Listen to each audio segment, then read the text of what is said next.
Oi, pessoal, bom dia! Tudo bem com vocês? Como é que vocês estão? Eu estou bem, graças a Deus, iniciando mais uma semana com o nosso estudo do Evangelho segundo o Espiritismo, como temos feito todas as nossas segundas-feiras, às 7 horas da manhã. Hoje eu estou muito feliz, na verdade, ando muito feliz porque os nossos estudos estão caminhando. Nós pensamos que vai demorar muito tempo, pensamos que vai levar muito tempo para isso, mas graças a Deus, esse tempo a gente nem percebe que ele passa tão rápido, não é? E hoje nós vamos iniciar, segunda-feira, 7 horas da manhã, fazemos o estudo do Evangelho segundo o Espiritismo. Eu leio uma versão e uma tradução de José Herculano Pires. E hoje nós já vamos iniciar o capítulo 4. Ninguém pode ver o reino de Deus se não nascer de novo. Eu quero primeiramente agradecer a todos vocês que têm acompanhado o canal, têm acompanhado os nossos estudos, a minha querida Eunice, que está sempre comigo. Eu queria me desculpar com vocês que estiveram comigo na quarta-feira pela manhã. Eu tive um pequeno interpério aqui no dia a dia. Não consegui estar com vocês às 7 horas da manhã para o estudo do Livro dos Espíritos. Eu fiz o estudo às 10h30 da manhã, ele está lá para vocês, está gravado na playlist, mas eu não consegui estar às 7 horas da manhã, me perdoem para vocês que entraram, que esperaram, ok? Eu sinto muitíssimo mesmo. Então, hoje vamos dar início à continuação, dar início não, né? Dar início ao capítulo 4, mas continuar o estudo do Evangelho segundo o Espiritismo. Muito obrigada a todos do YouTube, obrigada a todos do Instagram. E eu tenho que pedir para que todos vocês coloquem aquela aguinha, ok? Que a gente coloca para que essa espiritualidade que nos acompanha, que está estudando conosco, possa passar pela casa de cada um de vocês e abençoá-la. Para que nós possamos começar essa semana de forma grandiosa, de forma muito prazerosa, estudando os ensinamentos de Jesus. Precisamos começar da forma que começamos sempre, com aquela oração, fechando os nossos olhos, principalmente, primeiramente, agradecendo a oportunidade de estarmos aqui em mais um dia, agradecendo a oportunidade de estarmos com o Pai, com Jesus, com essa espiritualidade incrível que nos acompanha, que nos orienta, que nos suporta, agradecendo a oportunidade de estarmos aqui do lado dos que estão tentando se modificar, dos que estão tentando se melhorar, dos que estão tentando colocar no dia a dia todos os ensinamentos do Cristo. E assim, nesse clima de gratidão por tudo que o Pai nos tem oportunizado, nós pedimos a tua licença e a presença da espiritualidade superior, a presença dos nossos mentores espirituais, para que possamos ser inspirados e para que possamos estar com a mente e o coração abertos para aprender todas as lições dessa manhã de segunda-feira. Que assim seja, Pai, sede conosco. Muito bom, pessoal. Vamos começar então? Então, o capítulo 4, ele se intitula Ninguém pode ver o reino de Deus se não nascer de novo. E ele vai abordar os assuntos que são ressurreição e reencarnação. Os laços de família são fortalecidos pela reencarnação e rompido pela unicidade de existências, instruções dos espíritos, limites da encarnação e a necessidade da encarnação. Aí a gente começa com o item 1, onde ele traz uma passagem de Mateus 16, do 13 ao 17. E ele diz assim: E veio Jesus para os lados de Cesareia de Filipe e interrogou os seus discípulos, dizendo: Quem dizem os homens que é o Filho do Homem? E eles responderam: Uns dizem que é João Batista, mas outros que é Elias, e outros que Jeremias, ou algum dos profetas. Disse-lhe Jesus: E vós, quem dizeis que sou eu? Respondendo, Simão Pedro disse: Tu és o Cristo, Filho de Deus vivo. E respondendo Jesus, lhe disse: Bem-aventurado és, Simão, filho de Jonas, porque não foi a carne e o sangue que te revelaram isso, mas sim meu Pai que estás nos céus. E uma outra passagem de Marcos, no capítulo 6, de 14 a 15, e em Lucas, capítulo 9, de 7 a 9, onde ele diz: E chegou a Herodes, o tetrarca, notícia de tudo o que Jesus obrava, e ficou como suspenso, porque diziam uns: É João que ressurgiu dos mortos, e outros: É Elias que apareceu, e outros: É um dos antigos profetas que ressuscitou. Então disse Herodes: Eu mandei degolar a João. Quem é, pois, este de quem ouço semelhantes coisas? E buscava ocasião de o ver. Aí Jesus realiza o fenômeno da transfiguração. Para quem acompanhou os escritos do Novo Testamento, tem uma passagem onde Jesus ele se transfigura e ele traz para alguns poucos discípulos, não para os 12, ele escolhe alguns e ele mostra a transfiguração, trazendo Elias, trazendo João. E ele diz: E os discípulos lhe perguntaram, dizendo: Pois, por que dizem os escribas que importa vir Elias primeiro? Mas ele, respondendo, lhes disse: Elias certamente há de vir e restabelecerá todas as coisas. Digo-vos, porém, que Elias já veio e eles não o conheceram. Antes fizeram dele quanto quiseram. Assim também o Filho do Homem há de padecer em suas mãos. Então compreenderam os discípulos que de João Batista é que lhes falara. Mateus, capítulo 13, 10 a 13, Marcos, capítulo 18, 10 a 12. E aí, nestas passagens que foram trazidas para a gente nesse início desse capítulo 4, que ninguém pode ver o reino de Deus se não nascer de novo, Jesus, de uma forma muito sutil, muito inteligente, ele revela aos discípulos a eternidade da alma e a pluralidade das existências, não é? Porque ele traz a suposição de que Elias já retornou ao plano material. Então Elias foi um dos grandes profetas e Elias, que todos acreditavam que havia retornado, ele confirma que foi reencarnado em João Batista. Só que nenhum deles os reconheceu, porque eles não acreditavam na reencarnação, eles acreditavam apenas na ressurreição. Então, nessas pequenas passagens que trouxemos aqui, comprovadamente Jesus traz aos discípulos a ideia de que sim, a reencarnação é possível, de que somos espíritos eternos, de que temos uma multiplicidade de possibilidades de estarmos fazendo as coisas corretas, de estarmos construindo as coisas no bem, as coisas de maneiras mais simples, de uma maneira mais coerente dentro da evolução do espírito. E aí ele já traz para a gente o item ressurreição e reencarnação.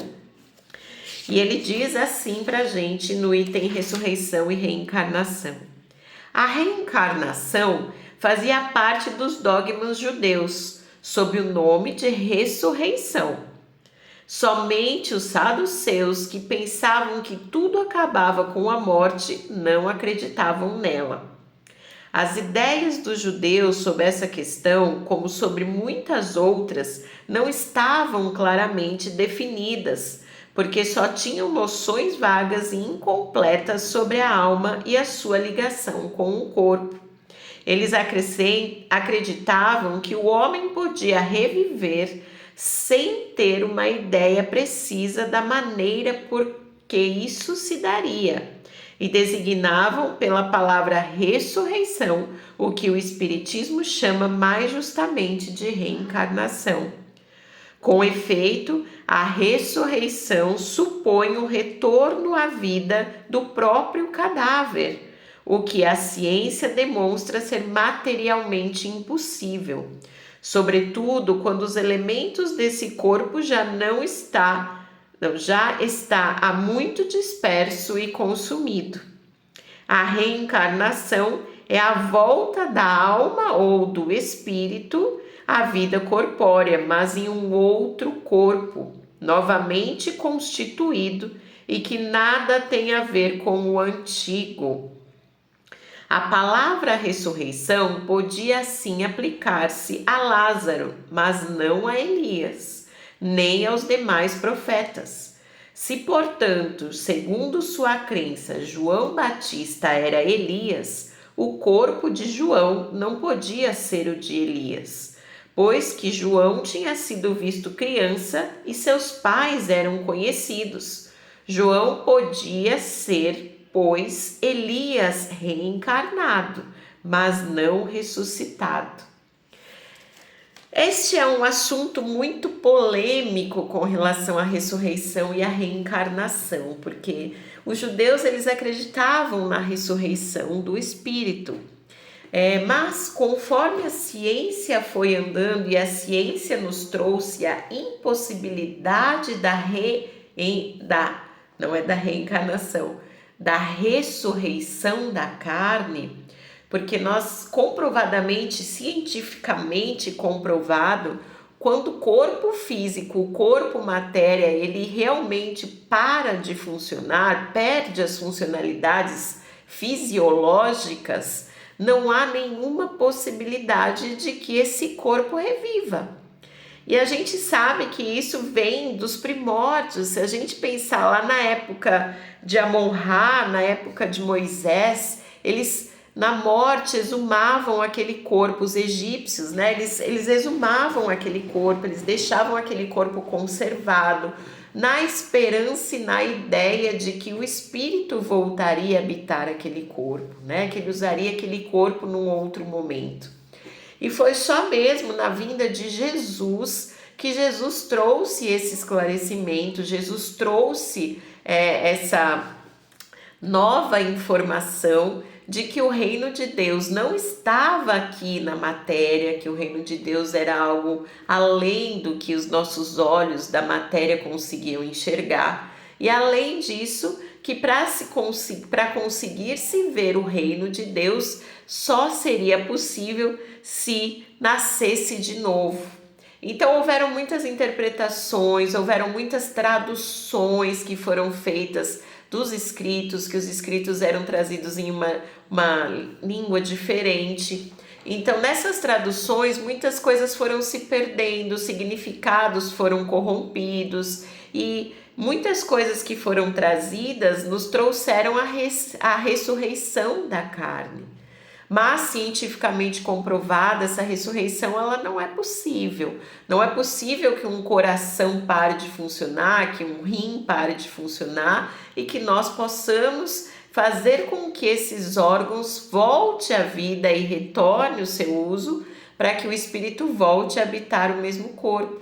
E aí Jesus diz nessa passagem aqui de Mateus, não é? Na transfiguração, que Elias já esteve de volta com todos, mas que eles não conseguiram reconhecê-lo.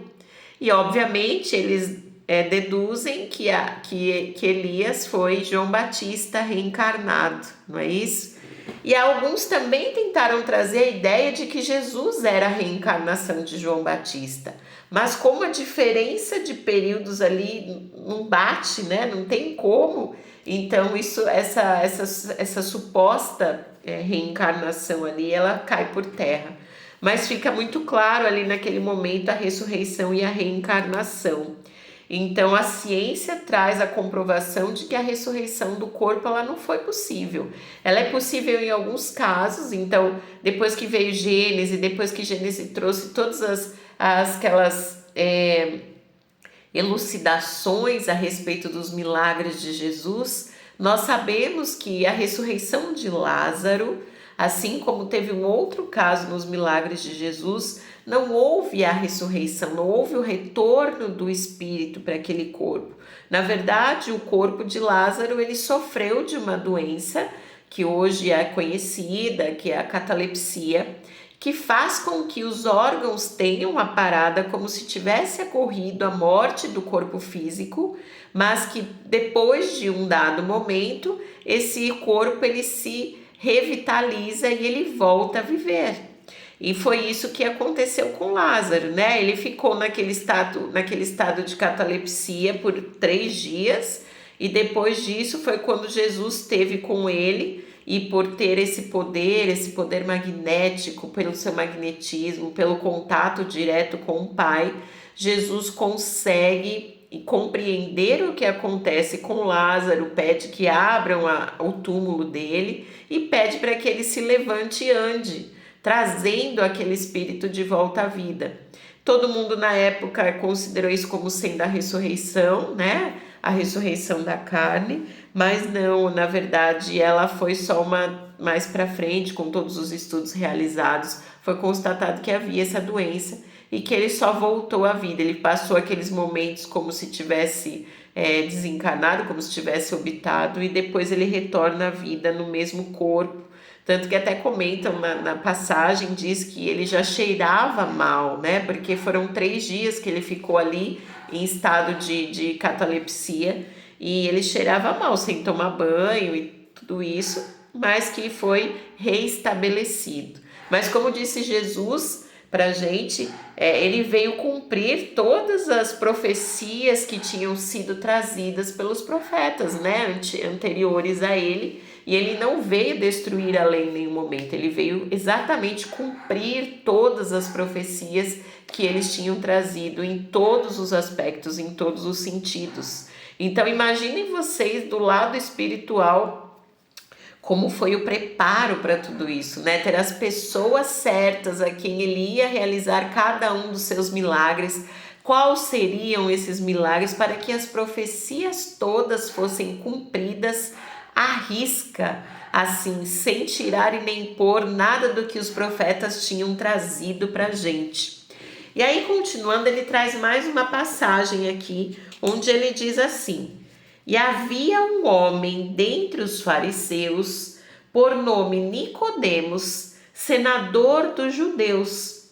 Este, uma noite, veio buscar a Jesus e disse-lhe: Rabi, sabemos que és mestre, vindo da parte de Deus, porque ninguém pode fazer estes milagres que tu fazes, se Deus não estiver com ele. Jesus respondeu e lhe disse: na verdade te digo que não pode ver o reino de Deus senão aquele que renascer de novo. E Nicodemos lhe disse: como pode um homem nascer de novo, sendo velho? Porventura pode entrar no ventre da sua mãe e nascer outra vez? Respondeu-lhe Jesus: em verdade te digo que quem não nascer da água e do Espírito não pode entrar no reino de Deus. O que é nascido da carne é carne, e o que é nascido do Espírito é espírito. Não te maravilhes de eu te dizer que importa-vos nascer de novo. O Espírito sopra onde quer, e tu ouves a sua voz, mas não sabes de onde ele vem, nem para onde ele vai. Assim é todo aquele que é nascido do Espírito. E pergunta a Nicodemos: como se pode fazer isto? E responde Jesus: tu és mestre em Israel e não sabes essas coisas? Em verdade te digo que nós dizemos o que sabemos e damos testemunhos do que vimos, e vós, com tudo isso, não recebeis o nosso testemunho. Se quando eu vos tenho falado das coisas terrenas, ainda assim não me credes, como creríeis se eu vos falasse das celestiais? Isso está lá em João, capítulo 3, do versículos 1 a 12. E aí, essa é uma conversa muito importante que acontece, né, na vinda de Jesus, porque Nicodemos, ele era um dos mais sábios homens, um dos mais sábios sacerdotes da época em que Jesus viveu. E Nicodemos era para ter sido um dos discípulos de Jesus, mas ele não consegue abdicar de toda a matéria para acompanhar Jesus na peregrinação. Na hora em que é feito o convite, é trazido até um sofrimento intenso de Nicodemos, porque ele não consegue se despojar dos títulos a que ele conquistou, das riquezas a que ele tinha aqui na terra e seguir Jesus e os seus discípulos. Ele os auxilia com dinheiro, porque ele possuía muitas posses, ele possuía muito dinheiro, mas ele não tem a coragem ainda de estar com eles na caminhada. E nesse encontro com Jesus, ele fica atônito, assim, porque Jesus traz para ele a ideia de que é necessário renascer da água e do Espírito para ver o reino de Deus. E Nicodemos não compreende essa lição. E Jesus traz a ideia de que, poxa, você é uma pessoa tão sábia, uma pessoa tão inteligente, você estudou todos os escritos, você ensina tantas pessoas, e você mesmo assim não crê nas minhas palavras. O que adianta eu vir aqui e ficar falando com você das coisas celestes, das coisas do reino de meu Pai? Se você não está acreditando numa simples colocação que eu estou colocando para você aqui, de que é necessário isso para que se veja o reino de Deus, o reino dos céus, o que adianta eu ficar contando sobre todas as coisas celestes, né? Então, ele traz essa suposição de que, disse todos os escritos e os estudos, que uma das maiores tristezas de Jesus foi que os homens que estavam preparados para aceitá-lo, para ajudá-lo, para compreender, foram os primeiros que rejeitaram eles, que são realmente os sacerdotes, os doutores da lei, porque eles conheciam toda a lei mosaica, eles estudavam as leis, eles estavam responsáveis por transmitir todos os conhecimentos ao povo judeu, eles sabiam da vinda do Messias e ainda assim eles foram os que não acreditaram em Jesus, né? Jesus teve uma vida sofrida, uma vida que, pelo que traz todas as escrituras, uma vida em que ele batalhou junto a pescadores, junto a homens humildes, que foram os que o receberam e o aceitaram dentro de toda a grandeza que ele trouxe nos ensinamentos que ele nos trouxe.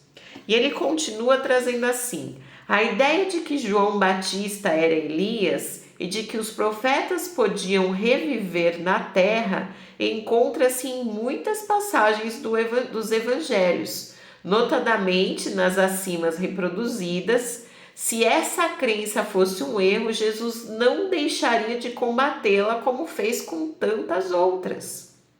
Longe disso, porém, ele a sancionou com toda a sua autoridade e a transformou num princípio, fazendo uma condição necessária quando disse: ninguém pode ver o reino dos céus se não nascer de novo. E insistiu acrescentando: não te maravilhes de eu ter dito que é necessário nascer de novo. Estas palavras, se não nascer da água e do Espírito, foram interpretadas no sentido da regeneração pela água do batismo. Mas o texto primitivo diz simplesmente não renascer da água e do Espírito, enquanto que em algumas traduções a expressão do Espírito foi substituída pelo Espírito Santo, o que não corresponde ao mesmo pensamento. Este ponto capital ressalta dos primeiros comentários feitos sobre o Evangelho, assim como um dia será constatado sem equívoco. E tem uma nota aqui, tá? Que diz assim: a tradução de Osterwald está conforme o texto primitivo e traz não renascer da água e do Espírito. A de Sassi diz do Espírito Santo. E a de Lemanês também diz Espírito Santo. Então, é muito o que eu comentei agora há pouco, né? Que nas traduções, muitas coisas se perderam, porque de fato, na época de Jesus, poucos eram os que sabiam ler, os que sabiam escrever, os que puderam trazer algo para nós. E quando essa história foi escrita, ela era passada de um a outro, né? Então eram contações de história. E quando quem conta, não diz aquele ditado, quem conta um conto aumenta um conto, é alguma coisa assim, né? Quem conta a história aumenta um conto.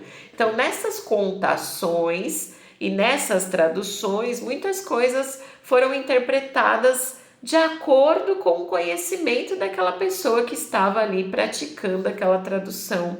Por isso que em alguns casos foram traduzidos o Espírito Santo, em alguns casos foram traduzidos somente da água e do Espírito, e disse que o original desses textos traz somente renascer da água e do Espírito.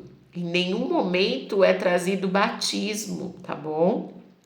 Em nenhum momento é trazido o Espírito Santo. Foram algumas outras traduções que trouxeram essas possibilidades, mas que, se for ao pé da letra, elas não existiram de fato. Só de Jesus só trouxe, será para que possamos ver o reino de Deus, será necessário nascer da água e do Espírito, ok? A gente vai ficar por aqui hoje, que tá dando os nossos 30 minutos. Ainda não finalizamos, paramos aqui no item 7 da ressurreição e da reencarnação e continuaremos na semana que vem falando a respeito destes itens, tá, pessoal? É um capítulo importante que nós precisamos compreender para que faça sentido os próximos capítulos que vêm, que todos eles estão aqui em uma ordem cronológica lógica, em uma ordem cronológica racional, para que tudo faça sentido, né? E aí a gente fica por aqui hoje, vamos finalizando então agradecendo a presença de todos vocês que estiveram conosco em mais uma manhã de estudo.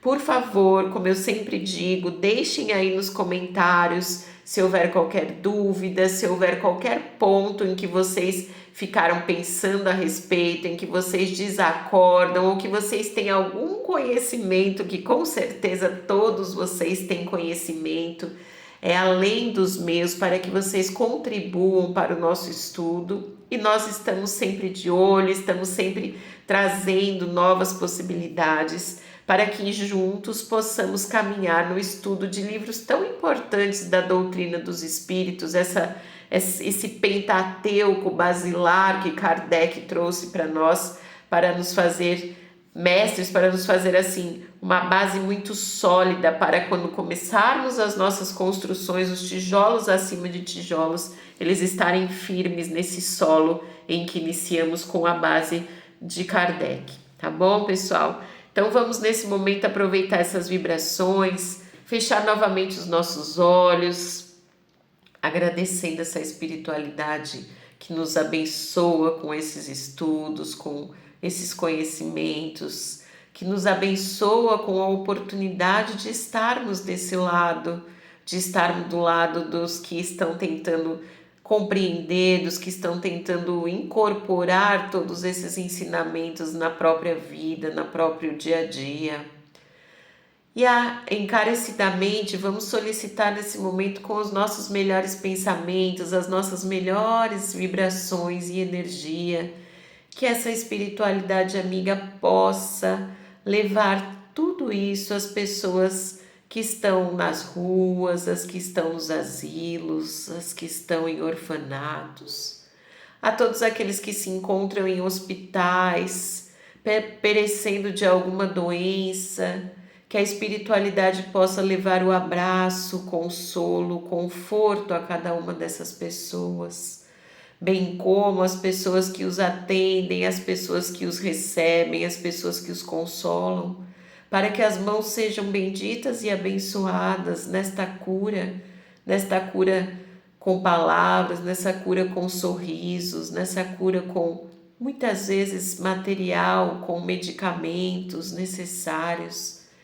Que o Senhor abençoe todas essas pessoas, assim como Ele nos abençoa. Que essa espiritualidade amiga possa estar dentro dos nossos lares neste momento, higienizando os nossos lares, colocando em nossas águas todo aquele remédio necessário para que a nossa semana seja tranquila, seja abençoada. Gratidão aos nossos mentores particulares que despendem um tempo ao nosso lado, preocupados com a nossa evolução, com o nosso auxílio, com o nosso suporte. Obrigado mais uma vez, Senhor, que essa semana que se inicie seja abençoada, sede conosco hoje, todos os dias da nossa vida. Que assim seja. Muito obrigado, meus amigos. Vamos tomar a nossa aguinha.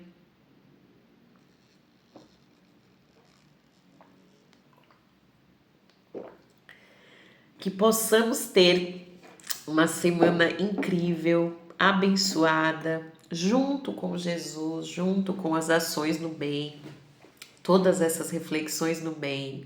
Eu tenho que pedir para vocês, deixa o like pra gente aí no nosso canal, compartilha esse canal com todas as pessoas que vocês saibam que estão estudando, que estão desvendando alguns mistérios, tirando alguns véus dos olhos para enxergar a realidade de Jesus, que estão tentando transformar-se, que estão tentando reformar-se, e que possamos juntos nos unirmos nessa corrente do bem, nessa corrente de prosperidade, nessa corrente de bons pensamentos e boas ações, para que possamos estar na seara do Cristo cada vez mais juntos e fortalecidos, fazendo com que as coisas aconteçam, tá bom, meus amigos? Eu gosto muito da presença de vocês, muito obrigado por esse encontro desta segunda de manhã. Nos vemos na quarta-feira, às 7 horas da manhã.